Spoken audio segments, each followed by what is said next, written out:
വടക്കൻ ഗാസയിൽ 4 സൈനികർ കൂടി കൊല്ലപ്പെട്ടതായി IDF സ്ഥിരീകരിച്ചു. ജബാലിയയിലുണ്ടായ ഹമാസിൻ്റെ ആക്രമണത്തിലാണ് ഇവർ കൊല്ലപ്പെട്ടതെന്നാണ് വിവരം. 20-21 വയസ്സ് പ്രായമുള്ള ഇസ്രായേലി സൈനികരാണ് കൊല്ലപ്പെട്ടത്. സ്റ്റാഫ് സർജൻറ്റുമാരായ ഓർക്കാറ്റ്സ്, നാവി യായിർ അസലീൻ, ഗാരിലാൽ സൊലാറ്റ്, അഫീർ എലിയാഹു എന്നിവർക്കാണ് ജീവൻ നഷ്ടമായതെന്ന് IDFൻ്റെ വക്താവ് പറയുന്നുണ്ട്. 92ാമത് ബറ്റാലിയൻ്റെ ഭാഗമായ കെഫർ ബ്രിഗേഡിൻ അംഗങ്ങളാണ് ഇവരെല്ലാം. ജബാലിയയിൽ ഹമാസിൻ്റെ ടാങ്ക് വേധ മിസൈൽ ആക്രമണത്തിലാണ് എല്ലാവരും കൊല്ലപ്പെട്ടതെന്ന് ഹാരറ്റ്സ് മാധ്യമവും റിപ്പോർട്ട് ചെയ്യുന്നുണ്ട്.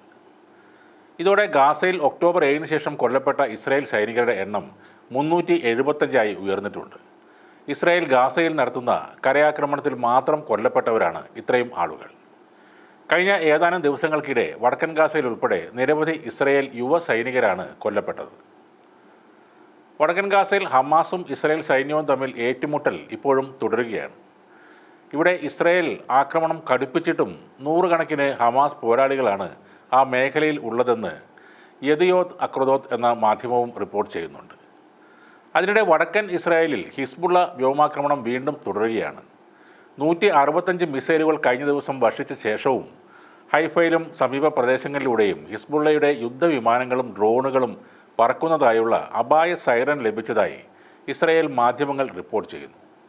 ഉത്തര ഗലീലയിലും പടിഞ്ഞാറൻ ഗലീലയിലും ഏക്രയിലും അപായ മുന്നറിയിപ്പുകളുണ്ട്. ഈ പ്രദേശങ്ങളിലെല്ലാം ലെബനോണിൽ നിന്നുള്ള തുടർച്ചയായ റോക്കറ്റ് ആക്രമണങ്ങൾ റിപ്പോർട്ട് ചെയ്യപ്പെടുന്നുണ്ട്. ഇതിനിടെ ഇസ്രായേലുമായുള്ള യുദ്ധഭീഷണി നിലനിൽക്കുന്ന ഇറാനുമായുള്ള നയതന്ത്ര ബന്ധം തുടരാൻ തീരുമാനിച്ചിരിക്കുകയാണ് സുഡാൻ. സാമ്പത്തിക വ്യാപാര മേഖലകളിൽ കരാറുകളിൽ ഏർപ്പെടാനാണ് ഇരു രാജ്യങ്ങളുടെയും ഇപ്പോഴത്തെ തീരുമാനം.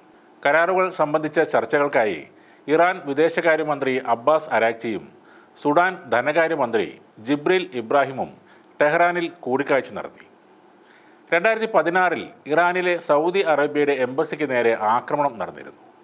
ഈ ആക്രമണത്തിൽ സൗദിക്ക് ഐക്യദാർഢ്യം പ്രഖ്യാപിച്ചുകൊണ്ട് സുഡാൻ ഇറാനുമായുള്ള എല്ലാ നയതന്ത്ര ബന്ധവും അപ്പോൾ നിർത്തലാക്കുകയായിരുന്നു. നിലവിൽ രാജ്യത്തെ ആഭ്യന്തര കലാപം രൂക്ഷമായ സാഹചര്യത്തിൽ കൂടിയാണ് സുഡാൻ ഇറാനുമായുള്ള ഈ ബന്ധം പുനഃസ്ഥാപിക്കുന്നത്. 17 മാസമായി തുടരുന്ന സുഡാനിലെ ആഭ്യന്തര കലാപം എത്തി നിൽക്കുന്നത് കടുത്ത പട്ടിണിയിലാണ്. സുഡാനിലെ സായുധ സേനയും റാപ്പിഡ് സപ്പോർട്ട് ഫോഴ്സും തമ്മിലുള്ള കലാപത്തിൽ രാജ്യത്തെ ഭൂരിഭാഗം പൗരന്മാരും നിർബന്ധിത കുടിയൊഴിപ്പിക്കലിന് വിധേയപ്പെട്ടിട്ടുണ്ട്.